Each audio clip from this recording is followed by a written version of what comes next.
Welcome to Whole Lot of Wolves. We're your hosts. I'm Joshua Buckley. I'm Paul Lepage.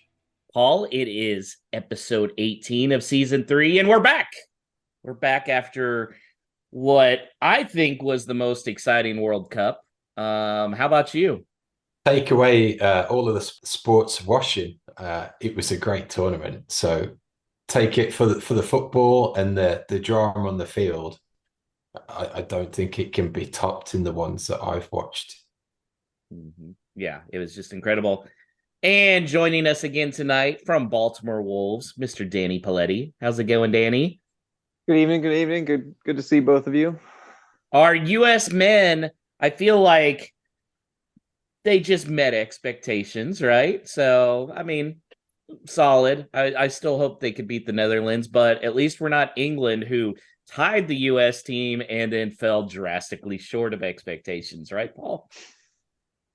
Somewhat, I think anything when you go backwards in a major tournament from finalists to going out in the quarters, uh, to me it's a regression, and I really thought it opened up after that point in time to make the final, as France showed. So for me, it's I don't want to keep on banging on about it because nothing's going to change. But he just bottles the big games really, and we should have been beating that France team with the talent that we had at our disposal, and we didn't. So I think we're just going to have that age-old cycle of doing fairly well in these tournaments, but not really looking like we're ever going to lift a trophy until he's gone. But then again, who's going to come in and do better? So we plod on. Well, there was definitely a lot of exciting things that happened in the World Cup. Obviously, Morocco, great story led by our old friend Roman Saiz. That was pretty exciting. Ronaldo just went napalm on everybody. It just trashed his legacy for all that. Mbappe was incredible. And Enzo Fernandez is your part of your World Cup winning Argentina team. Enzo Fernandez, new player, young player of the tournament. Enzo Fernandez should be in a Wolves kit. Paul, I am so angry about this. Like, I know Ruben Diaz has always been the one that I feel like got away, but this one by far, they had the deal and wouldn't let him finish out the season in Argentina, which turned out only to be an extra month because they got eliminated from the cup. Do you get as angry as I do, Paul, when you're watching Enzo Fernandez just dominate for the best team in the world now? Not to that extent because we don't know all of the story, but those are the occasions when I feel that there does need to be some transparency, that you could have had all those reports of the genuine interest and how a prospective deal fell through. If that was the case and someone's took a marked step in their trajectory of becoming a world superstar, then you may have wanted to foresee that and actually come out and said, well, we had this deal lined up and for these reasons it fell through. So it's difficult, I think, to get an accurate picture of what goes on when these deals get put together. But it would have been a massive faux pas if it did come down to the basics of not being willing to wait it out. And then to that extent, some of those people in charge aren't here anymore. So aren't here anymore. did it genuinely have something to do with it? So who knows? Danny, am I just irrationally angry? No, I think it's pretty rational, but I console myself with a couple of points. The first being essentially what Paul said is that we don't know what went on behind the scenes. Maybe it wasn't as close as we thought. Kind of the same with Ruben Diaz, where people think that he was ready to come to Wolves, and who knows what his attitude on that was. The other part that makes me feel a bit better about it is that our current predicament in the league. As much as I'd love, obviously, to have Enzo Fernandez, he looks like an amazing player, and that we were even in the running to get him stings a bit after that World Cup. But do we really think that a young kid playing in central midfield would have helped us with the awful season that we've had so far? I mean, it seems more likely that he would have gone down with us a bit, and it might have been even more painful for him. He could have gotten almost no playing time at the World Cup based on that. So maybe he dodged a bullet. Yeah, I actually do think that last point there, Enzo Fernandez dodged a bullet not coming to Wolves. Unfortunately, we're in the situation, but hey, a lot of changes now. Lopetegui is in. He is taking no prisoners. He has cleaned house. The big name, Scott Sellas, you're fired. You get out of here. Paul, it seemed like this needed to happen probably 2 years ago, or at least 1 year ago. And now it's happened. Clean house. Do you like it? I do. It's a step in the right direction. I think it gives an idea that we've got a slightly different setup now, that there's more responsibility directly on the manager's shoulders, which I kind of like. I think if he's got more control over transfers, that generally wants these players that he's gonna ask for, and he's gonna utilize his knowledge of, if it's a switch to a more Spanish focused or Spanish experienced type of signing. I think there's some positives there. It can often be cycles with any type of team and duration of a side, and maybe the Portuguese cycle is coming to somewhat of an end, and we are going into a more Spanish flavored one. So I think it's a positive that that Sellers is gone, and there's obviously a change in the structure there now, with Matt Hobbs leading it or being the figurehead for that side of things. So it's I wouldn't say it's a big call, but I definitely think it's a case of Jeff Shee probably rolling the last chance dice to hold on to his job by making these types of changes and say, well, it wasn't on me, Mr. Gow. I've got rid of the troublemakers. Here's the new structure going forward, and it's going to be beautiful. So let's just hope that that is actually the case. But I think it's good in a way that it's not just being on the football side, that there's been some change medical department wise as well. So it does generally seem we've got someone that is taking a holistic approach to the club, and obviously medical, fitness, conditioning, all of this is crucially important. These are the finite details that can win you 1 point, or with a difference between 1 point and three when it comes to conditioning and last minute equalizers and getting on the end of that chance and putting it away. So I'm all for it. It builds the excitement. So let's see what it's all about. Danny, the word on the street is that Lopetegui has said he wants as many as 6 new signings in January. He wants 3 by the beginning of the window, which I think is tremendous. At this point, is it safe to say that Wolves are in stay up at all costs?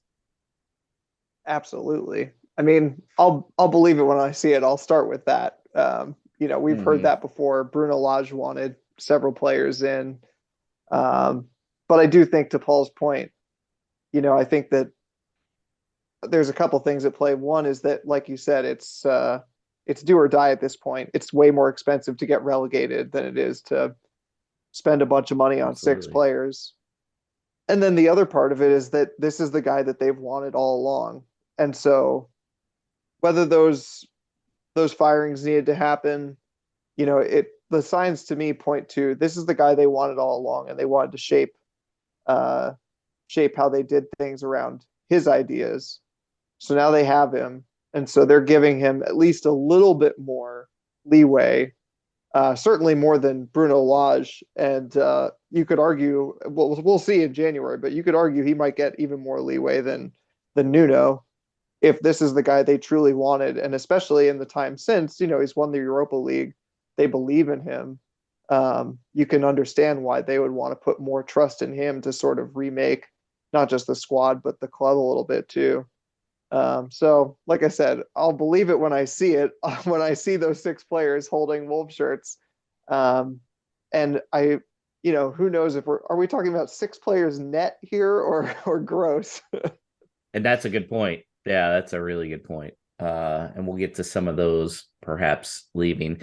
So Paul brought up, bringing the Spanish style. Danny, we see sometimes these Spanish players come in, or teams that have been playing in La Liga, and they don't do well just because they're not used to the physical style. Do you think Lopetegui, if he is going to bring in a more Spanish mentality, that can work in the EPL? I don't know. I think for a while Wolves have needed to cast a bit of a wider net. It's good to use the contacts that you have, and there's no question that we had strong contacts in Portugal, and also I think it's clear to see from not just Wolves but from other teams in the EPL as well that there's a lot of value in the Portuguese league. There's a lot of players who are very good, who play Europa League or in some cases Champions League, and who aren't going to cost an arm and a leg. But just like with focusing only on Spain, you're limiting yourself. There's the players we'll never get. They're only going to go to Man City or only going to go to Chelsea. Like And Enzo Fernandez. Yeah. But at least certainly like Ruben Diaz, which is very much the case with that one. And so you need to be casting a wider net. I know that this has been said before, but I mean, just look at the way Brighton and Hove Albion seem to do their recruitment. It's the same. It's very much of a similar ethos of trying to find talented players for not terribly a lot of money, and then being able to sell them on a profit. But you have to be able to cast a wider net if that's the case, because you're limiting yourself already. So I'm happy if we're moving just further up the Iberian Peninsula. I'd like us to move even further and take a look at France and even Germany. I think there's a lot of value in the French leagues. You see with Lille, where our good friend Tim Weah is. Also FC Metz, where Boubacar Traore came from. There's a lot of good players there who are not going to be terribly expensive and who could definitely improve Wolves. That's a great point about our boy Weah. We'll get to that. So, Paul, let's go over. I'm going to give you guys a name of somebody that's rumored, either coming or going, and you guys are going to give me the percentage that they will be in a Wolves kit on February 1st. Okay? I feel like we'll start with an easy one and say Matheus Cunha, the Brazilian striker from Atletico. Paul, where are the chances, you think? 100% and That's what I think January too. 1st, regardless of February. I think there's been too much placed into it, and even to the extent of him, Lopetegui actually speaking about him. So to me, that just says that it's a done deal. It's wrapped up, and we may hear something possibly this week or over Christmas that he's signed and ready to go on January the 1st. Yeah, and that's why I said I thought it was easy, because he's already naming him by name too. Danny, what, you think it's 100% as well? Not only is it 100%, but I'll go further and say that if they don't get him, if someone swoops in and gets him, it's going to be Mick Beale all over again. I mean, it's that kind of blunder where you can't be name dropping this guy and then all of a sudden he goes somewhere else. We can't go through that again. I'm not gonna lie, guys. I'm more excited about him than I was about Fabio. Do you guys feel the same way, Danny? I think it's a big ask to see if I'm excited about anything at this point with Wolves. I'm excited to see what Julian Lopetegui can do, but I'm also dreading. We've had the whole first half of the season, and then a good bit before that with Bruno Lage, where it's been really tough to watch, and it's definitely ingrained a lot of pessimism in me. So I'm very excited about having another option who seems like he's been reasonably healthy for a while and hopefully can stay healthy. Glad to see the World Cup break help the Wolves fans' spirits. That's always fantastic. Well, okay.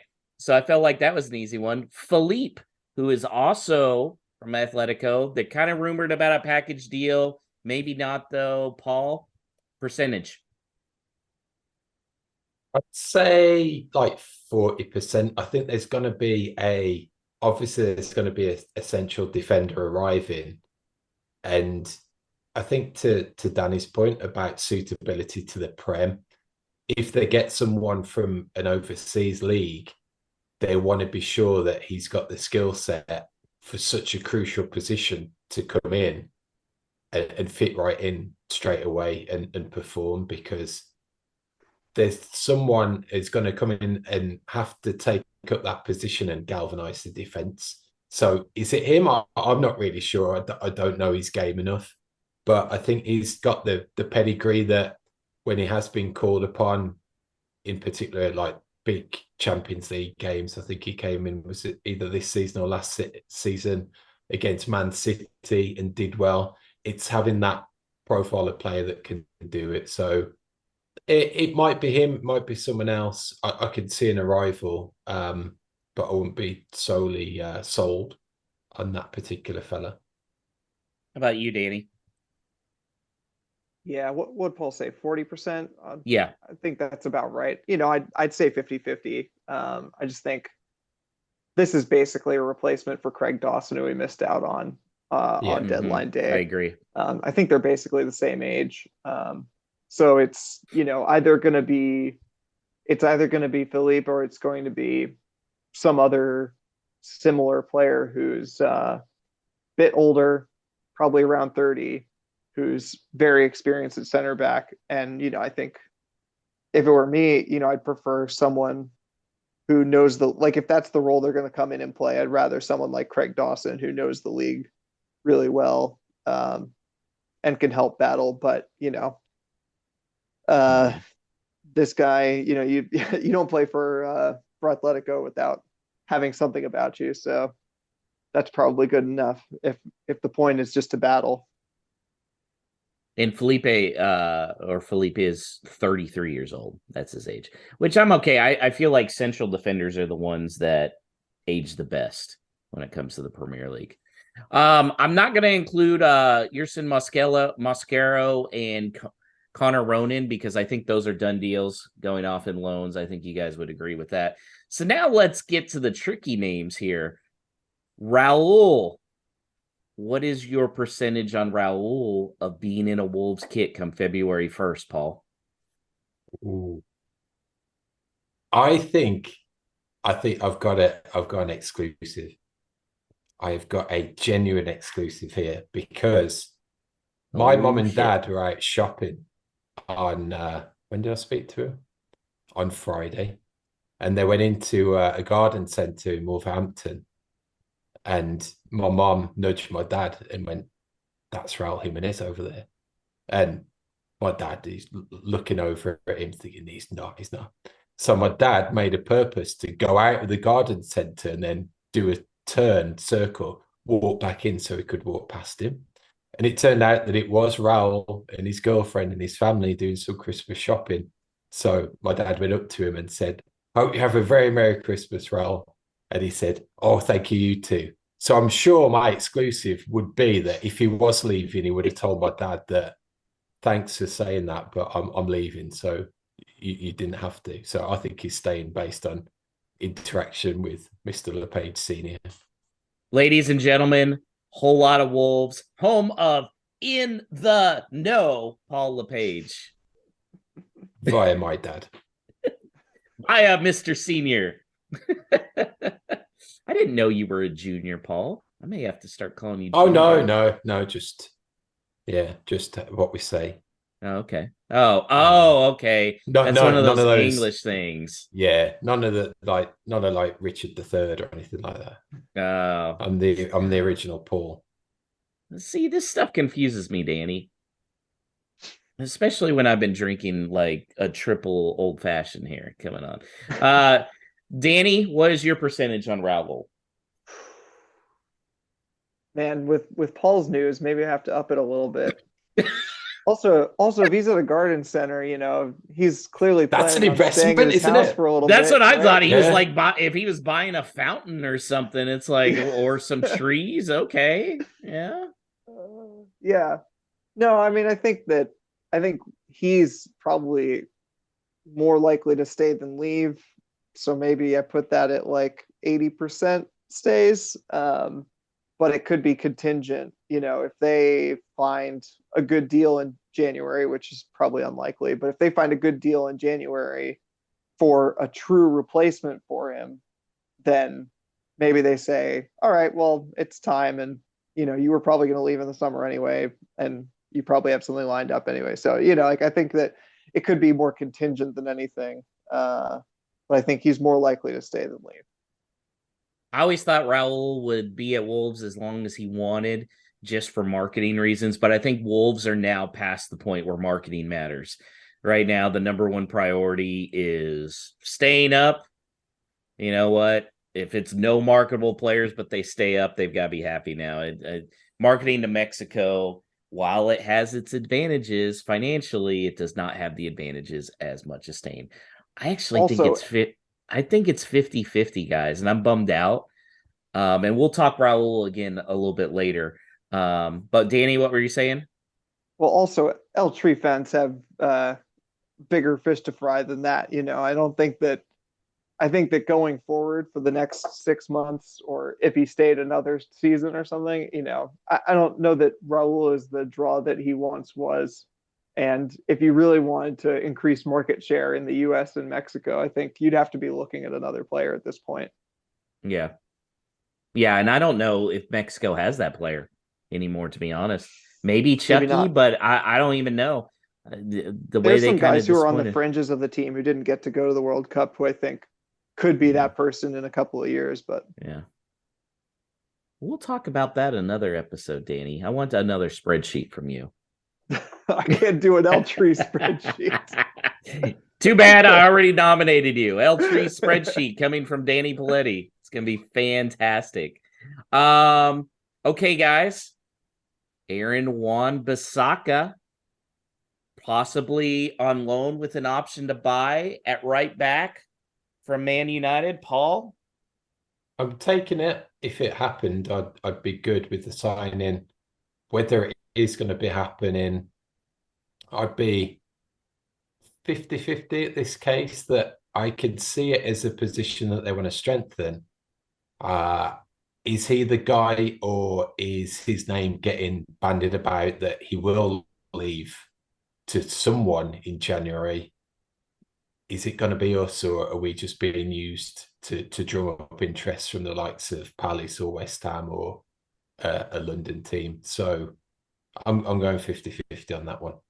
Danny? I think I'd go a little bit higher, maybe 70%. I think that there's something going on at right back right now, and I can understand why anybody at the club would feel a little bit nervous about going into the back end of the season with just Johnny and Semedo. I think that Semedo can pick up his form and be a perfectly good option for the rest of the season. We've seen him play much better, but you're betting a lot on that. And I'm just worried that, I mean, Johnny's out injured currently, seemingly not long term, but, if we're relying on him and Nelson Semedo, you're basically relying on one and a half or like 2-3/4 of a right back. So I think, Aaron Wan-Bissaka is a perfectly good option. And if the financial part of it was right, then I don't really see why they wouldn't. My prediction, not only will this happen, but it'll happen by the middle of January. I think it'll happen sooner rather than later. And that's because I think the next person who I'm going to give you guys is on his way out. Nelson Semedo. Paul, February 1st, Nelson Semedo percentage. I don't think you get mentioned in a Johnny Phillips article if it's not legit. So he's gone. Mm-hmm. Whether there's some, I think the positions and the availability may have changed on the opposite side, but there was talk of him either last summer or the summer before to Atleti. So is there Yeah. some deal lined up between those players? I'm not sure what their strength is at right back anymore. So who knows? But he wouldn't have had his name that that strongly mentioned if he wasn't, I don't think.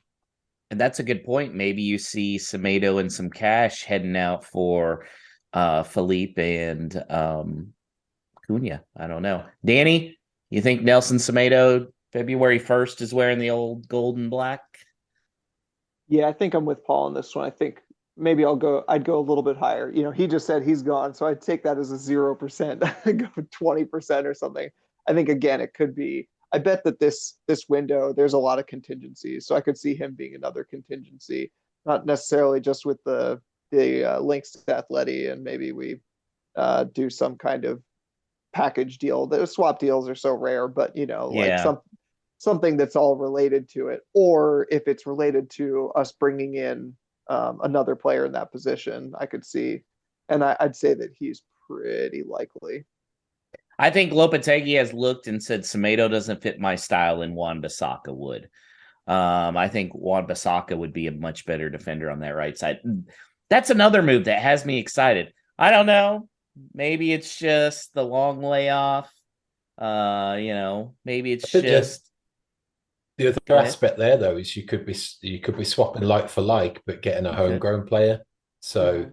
that's going to be important if you're going to cast that net farther in foreign leagues, and the players that Lopetegui might want to bring in as his generals, then the space got to be opened up in the homegrown pool Yeah. in order to bring him in. So switching out Semedo for Wan-Bissaka, I think it'd be a good fit based on that as well. Yeah, the other thing I'll say about Wan-Bissaka is that I think, I haven't seen a lot of people say it's a terrible option, but I've seen some people be a little skeptical. And the only thing I'd say about that is that, like, I think he could very easily be a player kind of like Harry Maguire, where he's a player who maybe got too big of a move to too big of a team that had too many problems to shine. And, you know, I back when I was watching the Premier League years ago, my roommate back then was a Crystal Palace fan, so I watched Wan-Bissaka there, and he's a perfectly good player, and we all saw Harry Maguire play with Leicester. Like these are good players, but went into a messed up team dynamic. They obviously have their their weak points to their games, but just because he hasn't looked great in a lot of his appearances in Man United, there are a lot of good players who haven't looked good at Man United in the last couple of years. So Yeah, and I mean it could be a style fit. And Man United just seems to get big names and throw them together and hope it works. And it doesn't. um Now let's talk about some more of our guys, along with Semedo. Ruben Neves, February 1st. Is he wearing the captain's armband? I say yes. I think we've got him till at least the end of the season. Danny? I say 110% he's staying through January. Didn't he just post today about out of darkness cometh light? This guy's all in on his Instagram 6 hours ago. No one looks back. Everyone pushing and fighting for the same goal. It's our chance, boys. The only chance we have to restart in the best way, the way we deserve. Out of the darkness cometh light. So there you go, That's from the good man enough for himself. me. So I'm going to say 100%, but I'm going to say it for a different reason. I don't think he had a good World Cup. And I think Yeah. his value went down. You looked after Portugal games, and the Portuguese fans were not happy with Neves. They were asking for Paulina to come in his place. So I think the World Cup may have been one of those. Neves may have been one of those few players that the World Cup actually hurt him. Now you could argue Wolves' different style, it didn't fit him, and I think that would be perfectly fine to argue that. But yeah, I think that's the reason is now his value is a little bit down. He can build it back up, And I don't think you get rid of your captain when you're trying to stay up, but we'll see. The next one, Adama. Paul? I think chances are pretty high that he goes, actually, in that there's already been some names mentioned. I think Napoli's stood out of those. And I think it could be one of those deals that a team would like to secure him earlier than having the opportunity of him slipping through the net and signing a pre-contract with someone. So I could see him leaving. I could see the Wolves being fairly happy that they will collect at least some type of fee for that. It's hard to tell, but does he? I don't think we've seen enough yet, but does he genuinely fit into a Lopetegui team? So it could be the case that you just get some type of funds in for the remaining 6 months of his contract that you wouldn't have got, and would he have been on the bench anyway or starting fleetingly? So I think we could see him depart. Danny? All right, this one might be the first one where I disagree with Paul. I don't think it's a lock by any stretch. I think Paul's right. He certainly could go, and Napoli seem like the destination, but I think he probably stays. Maybe I'm just, this is me. This is you. Earlier you saw the pessimistic side of me, but here's the optimist. You know, that shot that they had of Lopetegui talking to him after the Arsenal game, and just the body language since then. You know, he seemed so much happier, and maybe that's because he's on his way out. You know, maybe it's because he knows he's on to a new challenge that he's excited about. But I think that I can see Lopetegui being a person who can sort of put his arm around him. He's always seemed to be that kind of player who needs a real man manager to motivate him. Not that he's, you know, I don't think he's ever been like a lazy player. But you know, he's seems to be a very emotional player, and I could see Lopetegui being a reason that he sticks around through the end of the season.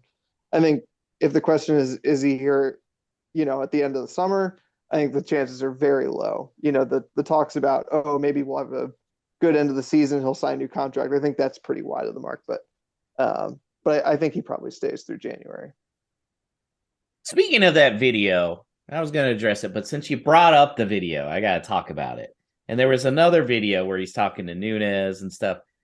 So the video where Lopetegui is talking to Adama, Lopetegui is a very handsy guy.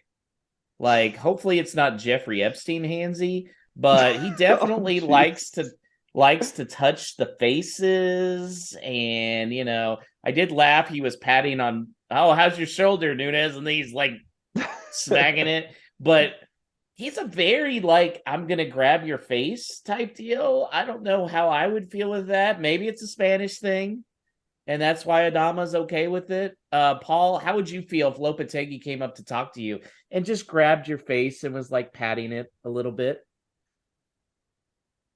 I think I'd feel quite enamored to the man, especially if we were going from one extreme to the other. If Large was aloof or just gave minimal instructions and wanted it the way that he wanted it, I think if you've got that ability to coax it out of a player, I think I'd be okay with it. Danny, admit it, you thought the same thing I did when you saw that video, didn't you? Admit it. Not, and I will not admit it. I know you're lying. You're lying. But you see what I'm talking about now, huh? How would you feel if Lopetegui comes up and he's just like grabbing your face and, you know, how would you handle that? Yes, sir? Does he have any grandkids? They're in line for a cheek pinching, I'll tell you that. Oh, 100%. Those kids have got to go in with balaclavas when they go to his house for Christmas or whatever, because their cheeks are gonna get pinched. I could just like I just figured it was a Spanish thing because Adama just you know, it was fine. I couldn't imagine like an NFL coach coming up. Can you imagine? Let me think of a good one here. Like John Harbaugh coming up and just patting Lamar Jackson on the like grabbing him and patting. Oh my God, that would be like Twitter uproar. And Andy Reid looks like a cheap pincher, though. I agree. He is a Definitely. Mustache drawing guy, so Yeah. I could see him as a definitely he pinches his grandkids' cheeks. That's good. Oh, ooh, we may have a new game for later. Who is the most likely to get their cheeks pinched? Okay. I think Mateus Nunes, he's not going anywhere. I would say Podence isn't, but what about Hwang Hee-chan, the hero for South Korea? Paul?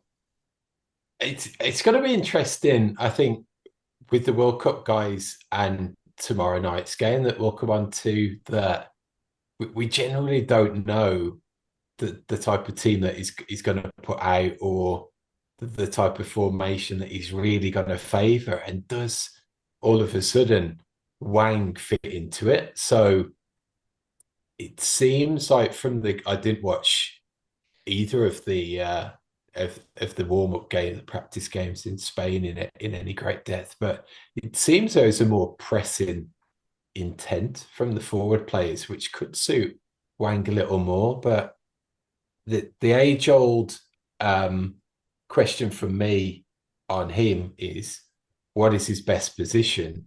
And possibly the opposite of Neves, in that he did have a good World Cup, in that he caught the spotlight. Did someone see that in a position that they could see him play in, and suddenly he's become more of an asset to pursue? So it's a tricky one as far as Wang goes for me. You still didn't give a percentage. Oh, I'm not letting you out of that. I'll sit on the fence then, 50-50. 50-50. Danny? Actually, No, I think that's good. 50-50 is I think good. No, I think it's got to be more than that. I'm going to go 95% because I think that he is exactly the kind of player that they warn you about when they say don't scout players at the World Cup, you know? Yeah. Because if a scout's sitting there watching him, they say, "Oh, that's a great finish. What a great moment for him." And then they go back and look at the last, the beginning of the season. They say, "Well, what else does this guy do?" Now, that last 5% in that, I think, is the potential that, like you said, I think he could fit into what Lopetegui is going to try to do. And there are several games to play throughout January, and it's not completely inconceivable that Hwang tears it up and people say, wow, this guy looked great at the World Cup and he looks great for this month of football and we got to get him in our team. I don't think that's likely, but that's the one avenue I see to him going somewhere this window. You asked what Hwang Hee-chan does best. I feel like he gets injured, but then comes out for another 20 more minutes and plays and makes that injury 3 times as bad. I feel like that's what he's really good at doing. And finally, I got one more. I will call this the Todd DeWitt special. You know where I'm going. Fabio Silva. Is he coming back, Paul? It'll cost money, but is he coming back? No, I think they will show some sense with it and let the kid just play for the rest of the season. Even to the extent that I don't think they can't really take the chance on him coming back and possibly taking up a squad place or even contending to start. They need guaranteed goals from somewhere, and I wouldn't say that Fabio offers those right at this minute. Danny? Yeah, I agree. I think there that's the inverse of the Hwang one. That's a 5% chance. I think it's not impossible. He's an option that we have. My understanding is that his loan, there's no option to recall, but there's no recall. Yeah.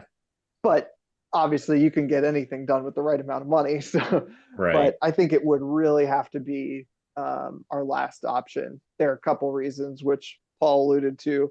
The first being, of course, that we need guaranteed goals, and we don't know that he can do that in the Premier League yet, even though he's had a decent season at Anderlecht so far. The other being, again, just optics, kind of similar to some of the management stuff that we talked about earlier. I think it would look really bad to recall him and keep him largely on the bench or starting here and there, similar to the way that it went down with Morgan Gibbs White previously. I think a lot of fans would be extremely skeptical of that kind of move, and it would not go down well, and probably not help us if we're dealing with a relegation fight. So for all those reasons, I think it's pretty unlikely that that's a realistic option for us, and they're going to leave well enough alone. Wouldn't it be so Wolves, though, that they have to pay an exorbitant amount of money to bring back their own player? I feel like run up the tab. I feel like that is Scott Sellers' parting gift right there, is that we'd have to pay like 10 million pounds or something stupid just to bring Fabio back. I still say Fabio has played his last game in a Wolves kit. That's just me. Paul, give me one wild card name out there that you think that we haven't talked about that you could see coming in. Oh, I probably don't know it well enough to think that there's a nailed on signing, but I was interested in some of the reports toward the end of last week that Lopetegui is even casting an eye over the Championship. So I think that's where I see that the talk that there's possibly 6 incoming players is legit, in that you may be getting 3 that generally are either starters or challenging for a starting berth. Then you may get 1 or 2 that are squad fillers for the bench, and those are where the Championship players come in. So that's kind of where I'm looking at to see that there could be some arrivals that potentially go under the radar. Okay, Danny, who's your player and why isn't Yunus Musa? Well, I love that. I don't find it entirely likely. This isn't, really out of left field or anything, because I've already mentioned him, but I think that there is still some chance of Craig Dawson. I think if we're looking at older experienced center backs, I think I just saw something recently that he could leave in January. It doesn't have to be to us, but there, like you said, there are those whisperings that we could be looking into the domestic market also. And if that's someone we've already scouted, then that makes things a lot easier. We'd have already worked out a lot of the transfer previously, and it wouldn't take much. And if you wanted to get one in fairly early, that is one that you could probably do quickly. So I like that. And he may be a little cheaper than Philippe as well.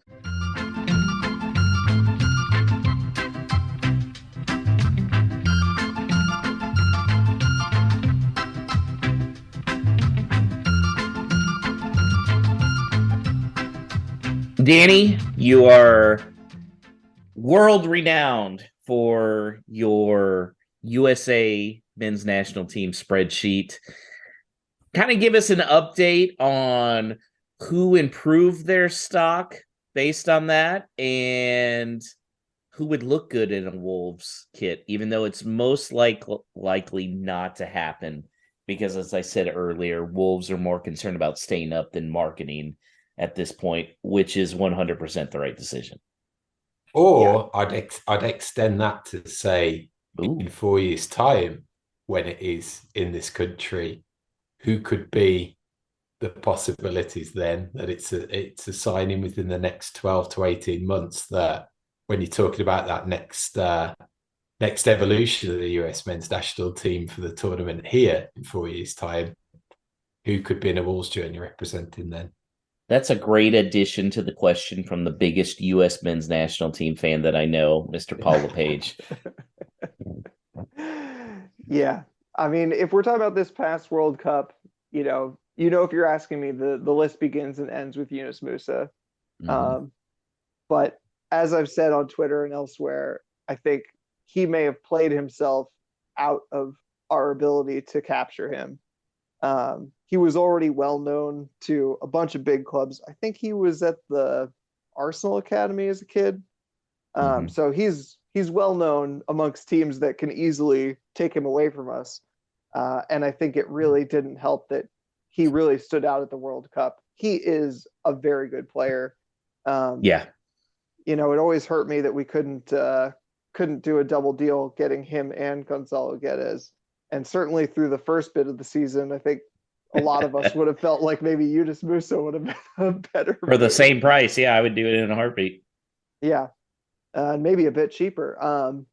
But yeah, I mean, the thing is that Yunus Musa is still young. That kid's he's 20 years old, and it's just that would have worked out so well with Wolves' sort of MO in terms of buying players. I mean, that's sort of why I always harped on about it. So this is the little Yunus Musa corner, is that it's not only that he's a really good player, he also fits into not only what we needed, a midfielder who can get the ball, can carry the ball.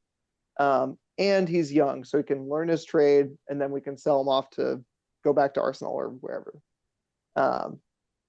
I'd extend that though, and don't sleep on the fact that there's two connections now as well. That you've got the Valencia and Mendes, yeah, carousel absolutely. kind of, and Lopetegui's got to know him better as well from being playing the Spanish league. So yeah, I think if there is any interest, then I think they're going to know enough about him if we do have that different structure of a transfer committee now.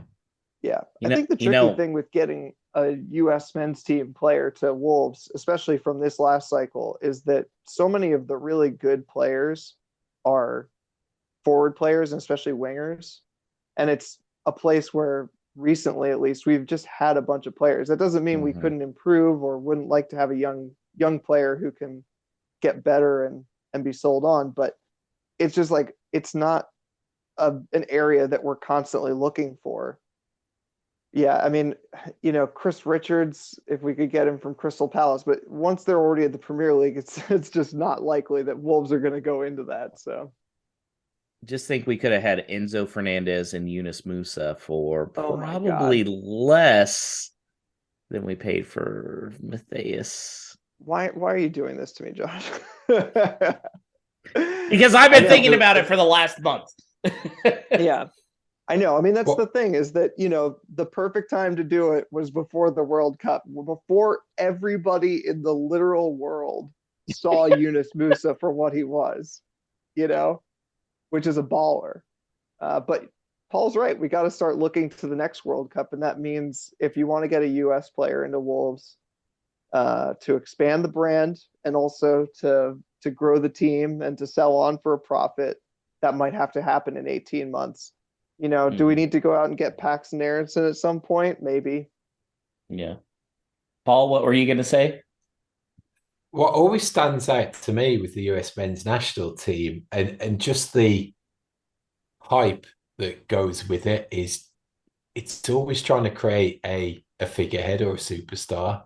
And to do that with the general public here, you've got to have that goal scorer. You've got to have that number 9. Like, you can put all the marketing effort in the world behind Pulisic, but he's not that out and out striker that's going to propel you to go in far in these tournaments and maybe even challenge for a golden boot if you hit a rich reign of form in the group stages. So that's the avenue I'd like to be looking along in terms of a player from the next reincarnation of the squad. Who that is, I don't know. Paul, how would you feel about Daryl DK from that's exactly with West Brom? Exactly who I was going to mention. Pepe. Yeah, so DK is a big one. Is that is he going to be that player that can kick on? I think at the moment, if he was going to be the guy, he'd probably be playing. I hate him. No disrespect to West Brom, but he'd probably be playing at a higher level than he is at the moment. So I don't think it's him, but you'd have to be in for him if he does go on that. If he starts to progress and look like he's going to kick on in his career and the big guns start circling, you'd have to be in and around those types of players. The thing is, Pepe he's would still young. Yeah, Go I ahead. think Pepe is still the guy I'd like, but you know, you bring up goal scorer and that the U.S. is always looking for a star. It's because this is just a nation that lives off of its stars. I mean, yeah, teams are important, but stars are way more marketable than teams. And so that's why they look at that. And honestly, the best athletes that could be center backs and great target number nines for the U.S. men's national team, they play tight end and power forward in the, football in the NBA. We're getting into a whole cultural thing here, but Yeah. I do love it because I mean it's the other reason is that for especially fans of the U.S. men's team, not club football in either the U.S. or Europe, they are by nature a bit more casual, and Yeah. it is very hard for a casual fan who tunes in, once every couple of years or once every 4 years, or in the case of these last couple cycles, once every 8 years, Yeah. to get attached to someone because they are a strong and workmanlike center back. You're going to get attached to a center forward who can score goals. And Paul's right. We haven't really had one of those in a while. Yeah. Or a Tim Weah. What's Tim That's Weah's another name I contract was gonna over in say. Lille? What's Tim Weah's contract at Lille spreadsheet? June 24. Okay. What's his So market it's value right now? the last. I love that I'm getting to live reference my U.S. men's players to Wolves spreadsheet on the recording. So the market value that they last listed when I last looked, which was pre-World Cup, was 10 million pounds, almost 11 million. Now he'll be in the summer. He'll be a year away from the end of his contract, but he did have a good World Cup, so I think you go a little bit more than that. Yeah, it looks like 12 million euros right now, according to Transfer Market. Man, I would love to have him on the squad instead of Podence. Yeah, I think that's a good shout. Yeah, Mr. There's a gunman on the grassy knoll every game. Podence. Well, guys, I think we can all agree that January is going to be pretty crazy, which is funny because with how many moves they made in the summer transfer window there at the end, we didn't think January was going to be anything. And now all of a sudden we're talking about, potentially 6 players. Like, that's crazy. Paul?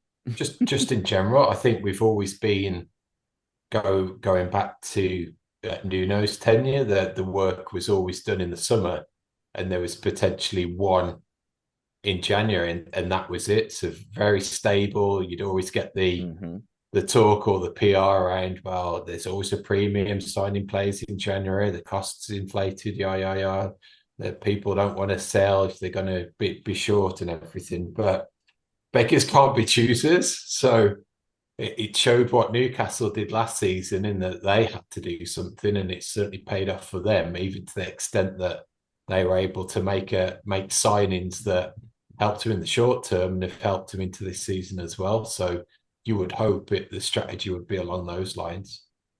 Yeah, it's desperate times come for desperate situations. And as Danny pointed out earlier, it's a lot cheaper to buy some players than it is to get relegated, especially with the payroll they have now. If they got relegated, they'd have to sell off a bunch of these guys.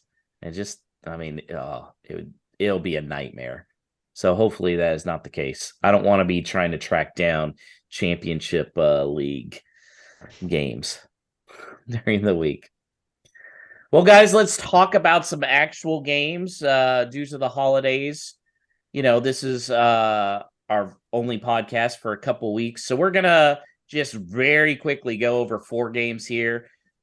Paul, we have to be excited for the fact that the first game with Lopetegui in charge is against Gillingham in the EFL Cup. And we can watch live on ESPN Plus tomorrow. That's right. That's right. access to that on these shores if you're working from home and having strategic meetings placed on your calendar, I had to move a particularly. meeting when I saw the time was and when it was. I was like, oh, Yeah, or watching in your cubicle in the office with the Danny's got his spreadsheet on one screen and his the game showing on the other. So yeah, and who'd have thought that you'd be excited to watch that type of game? But I am. It's the thirst of no club football for so long, and then the start of a new era, and then even more so, it's a genuine chance to contend for a trophy if we get through these guys tomorrow. So definitely to bring it on. Looking forward to it. well, and then there's 3 league games after that. Wolves have Everton, Man United, Everton on Boxing Day, Man United on the 31st, early in the morning for us.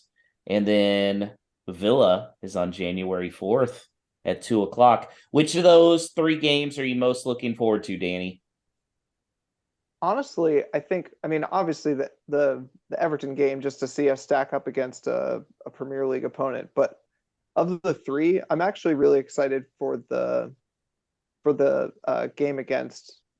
Man, they're all good now that I'm thinking about it. I was gonna say Man United just because I think we've played well against them in the past. We're at home. That could be an interesting one to play against, a team that's doing reasonably well, more or less. But then I remember that Aston Villa recently appointed Unai Emery, and honestly, that's going to be a real interesting one as well. Away to Aston Villa, Lopetegui and Unai Emery going at it. That's going to be very interesting. All three of those games are really exciting. Paul, what's the one you're looking forward to the most? Nervously, but excited at the same time. It's the first one against Everton, and again, just having that opportunity to see him again. But I think it's going to place a marker in the ground of how this team's going to perform with the new manager. That we're away from home, and it's getting close to those types of games that you've got to get something from. So if he's able to show up there, perform well, and come away with 3 points, I think that can be a real springboard for the rest of the Christmas period for sure. Paul, what do you think Wolves fans' mentality would be like if on Boxing Day they get 3 points from Everton and then jump up from dead last up to 1 point below safety? Do you think that changes just the mentality of the whole fan base, or is there still that Danny pessimism? It's hard to tell, and I think we go off the social media vibes more than anything. But I do think the momentum started to turn in that there's been some more substantial changes in terms of that infrastructure. So I think that with the new managerial team, with those senior backroom changes, add a couple of wins in. If you added a couple of wins in there before January, a passage through in the League Cup into the next round, 2 signings within that first week in January, I think the enthusiasm would be pretty high across the fan base. And see, that's the thing. Even though how horrible the year has been, minus 16 goal differential, I mean, 8 goals in 15 matches, it's been dismal. Wolves are still only 4 points behind safety. So season's not over. Obviously, we're not going to get Europe. We don't even need to be thinking about that. We just need to be shooting for, 17th on there. Danny, who do you think is going to be the player that's key for Wolves over these next 4 games? I was hoping that was going to be Boubacar Traore, but then there's news today that he's injured.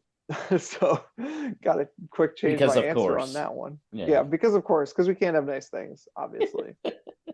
But I do think that maybe this is just because there's a lot of room to grow there. I think that Gonzalo Guedes is one that we've all been a bit disappointed in the first part of the season, and we know that he can do better. Like we've all seen him play better before he made his move to Wolves.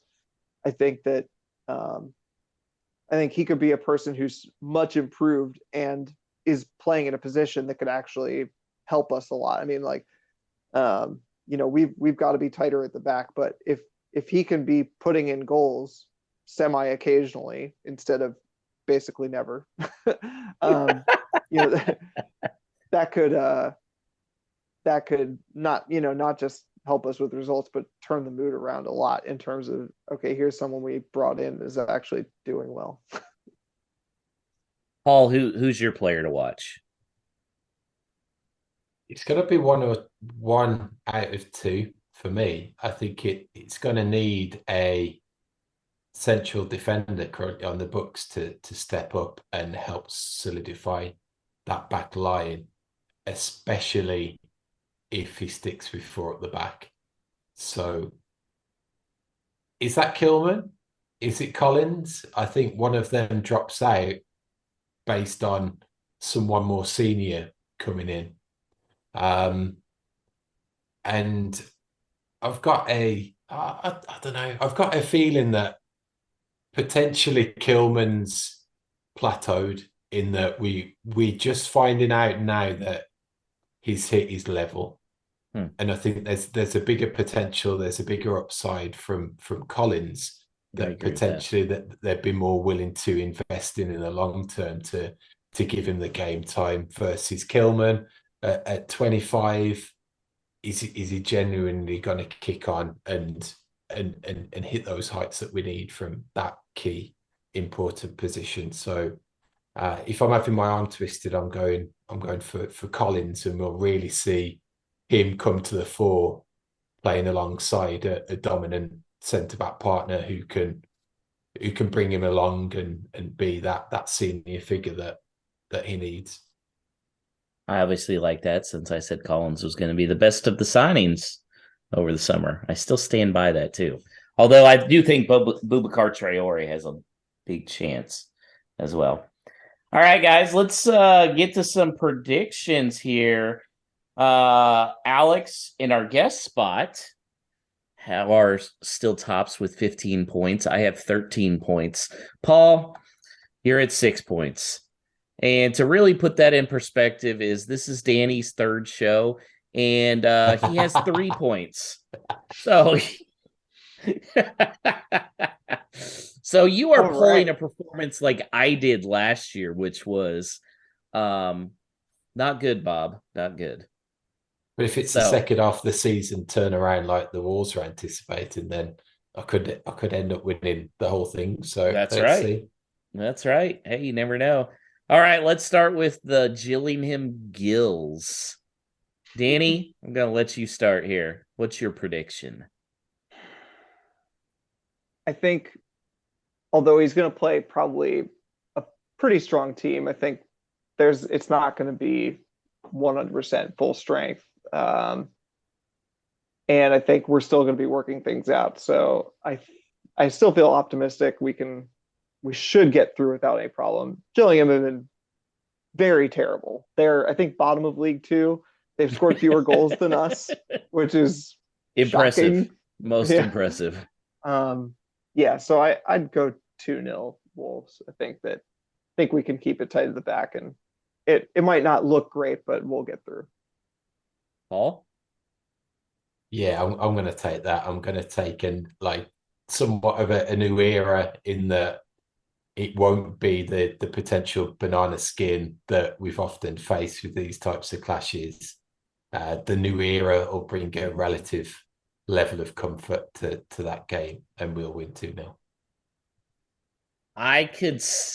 No, because I was going to say I could see Wolves letting one get by, but Gillingham, they're awful. Let's go 3-0. I got to be a little different than you guys, right? 3-0. God, I never predict Wolves to score more than a goal either. I can't wait to see it. Things you like to see. Now we get to the good stuff, Danny. At Everton. Yikes. I have no idea what to think about this game. Um, I mean, obviously, he's going to go as strong as he can. There's no reason not to. They'll have had almost an entire week from the Gillingham game, which is why I think he'll go strong there. Um,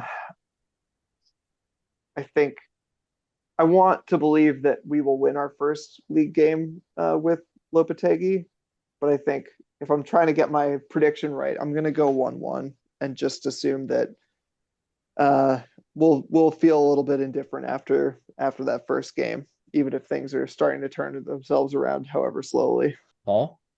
I'm going balls to the wall revolution under Lopetegui, and it's a 2-0 away win, Let's and go. it drags. I think Everton could get dragged into it, so I think it's one of those games that at the end of the season, regardless, it'll be one that we'll look at in that it will have been an important result for one of these teams, and hopefully it'll be us. So 2-0 away win. One thing to consider with this game, because he is out on loan, Connor Cody will not play in this game. I think that plays a big part for Everton. And I am going to say 2-1 Wolves. See, I didn't expect you to be the Debbie Downer tonight, Danny.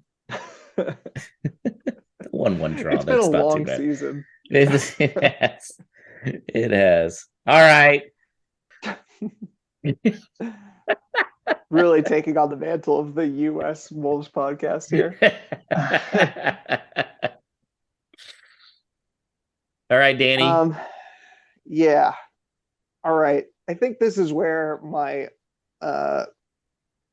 uneducated optimism is going to come in. You guys have said that we're going to start out strong. I've said that we're going to start out a bit indifferent. I think that with Wolves at home on New Year's Eve, we like to play against Man United, and we like a 1-0 scoreline against them. I'm going to say 1-0 Wolves. Woo. Woo. Burn the place down. Love it. Yeah. Paul? There's an element of me that says we're due a result. We due 3 points against them at home. I don't think we've beat them at home in the EPL since we've been back up. The only negative for me in terms of fully going for that is it's the dreaded early Saturday morning kickoff, regardless of it being New Year's Eve. Correct. That's got to break until I can predict us winning. So until that happens, I'm keeping the positivity, but I'm going for a 1-1 draw. 1-1 draw. I would take it. Yeah. Holly, it's at home. See, I'd probably lean towards 2-1 Man United, but because it is at home, even though they haven't played well at home, I got to choose between my head or my heart here. You know what? I've got such a big lead on Paul. I'm going to say 1-1 draw. Really playing it safe here. That's right. And then to finish it out at Villa. Yeah, I think this one's going to be tricky.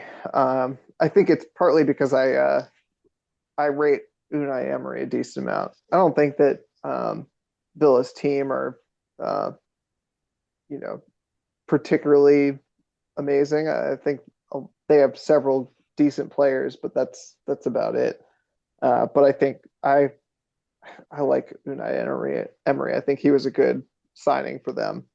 I think their problems are more about how they're going to pay for all the stuff they're doing now, 2 years from now. But anyway, I don't know. I worry a bit about this one. I hope we can get a draw away, and I would go 0-0 on that one. I hope. Okay. Paul?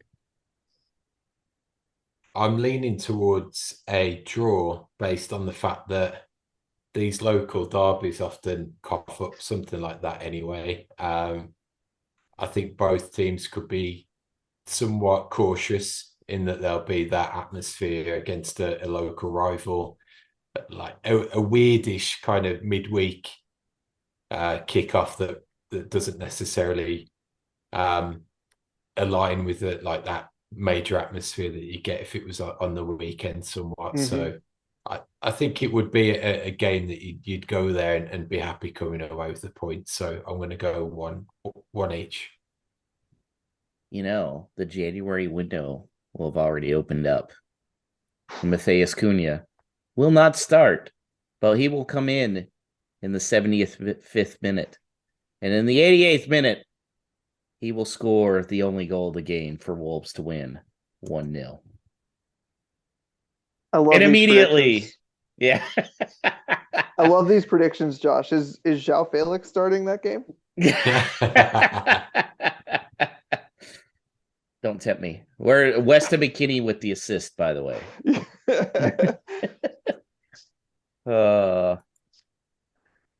Paul, do we have any no stupid questions? I don't think there we do, wasn't. right?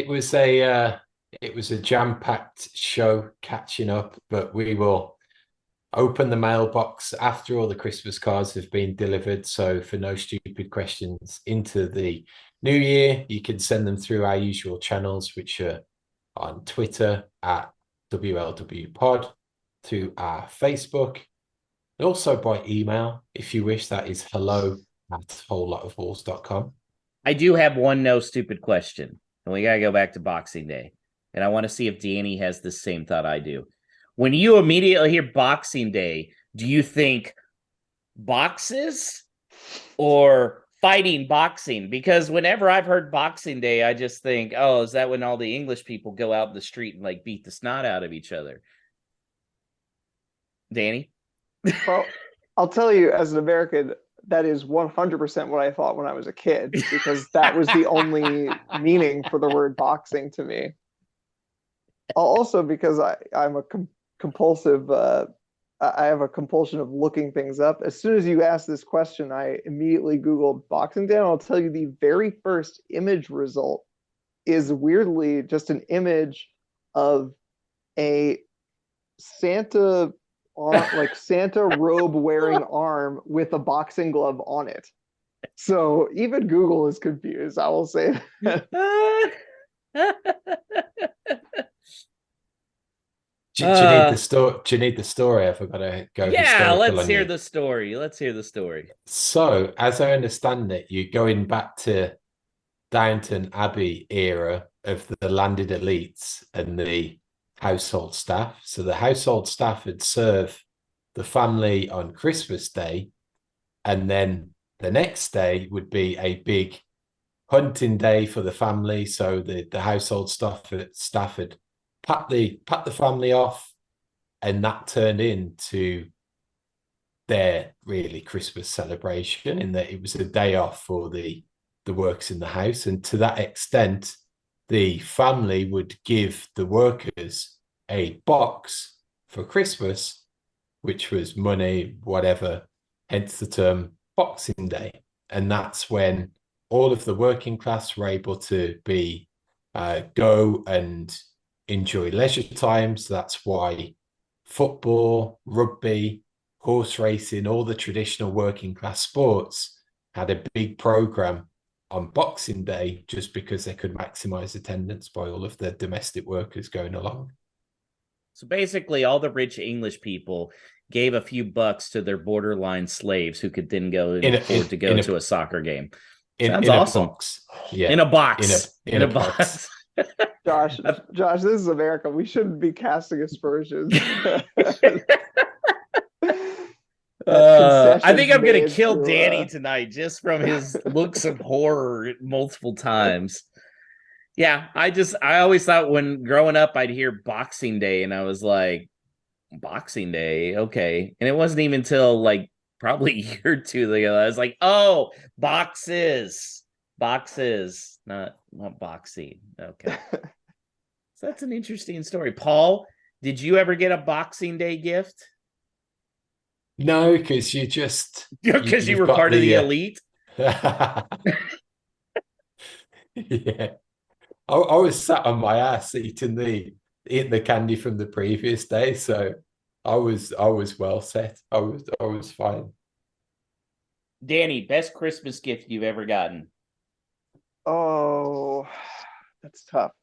I mean, you can't beat getting a Game Boy in like it would have been mid 90s, you know? Mm-hmm. A Game Boy and Zelda. OG Game Boy, obviously, you'd play in the Yeah, back black and seat, white, but of course. yeah, you play in the back seat, but you time everything so that you only do things in the game when the street light is going past because it's not a lighted screen, so you can only play every time a street light goes past the back seat. That was probably the best one.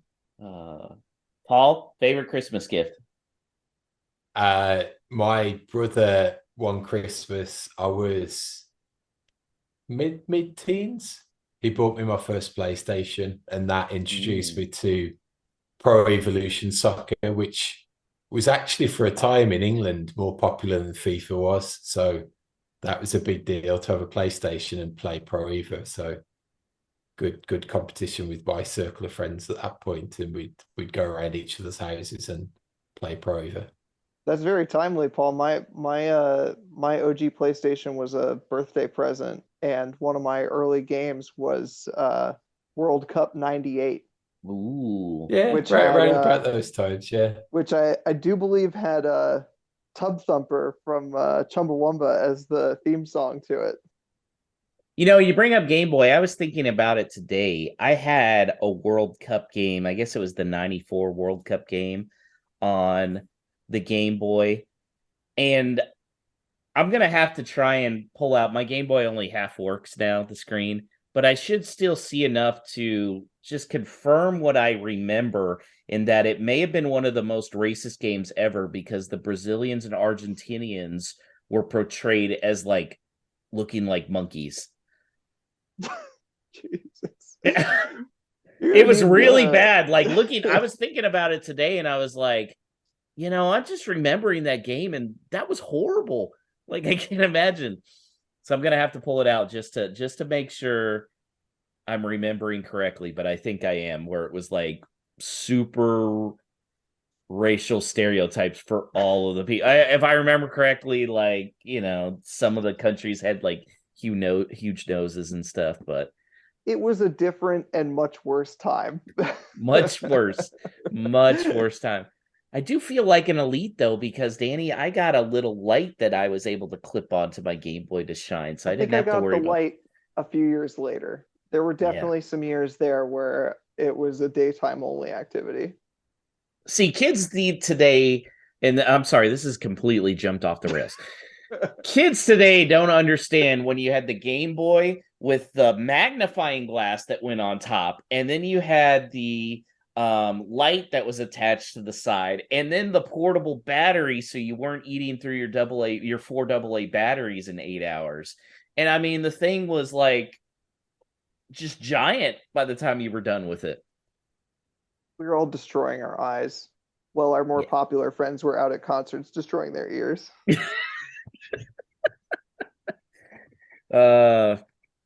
Guys, it's been fun. Season's back. Let's hope the season turns out as fun as tonight. indeed. Cheers to that. We will indeed be back after those games into the new year. So, new era, new signings, hopefully. Wishing everyone out there very Merry Christmas, happy holidays. We will see you in the new year and throughout this period. Up the mighty Wolves.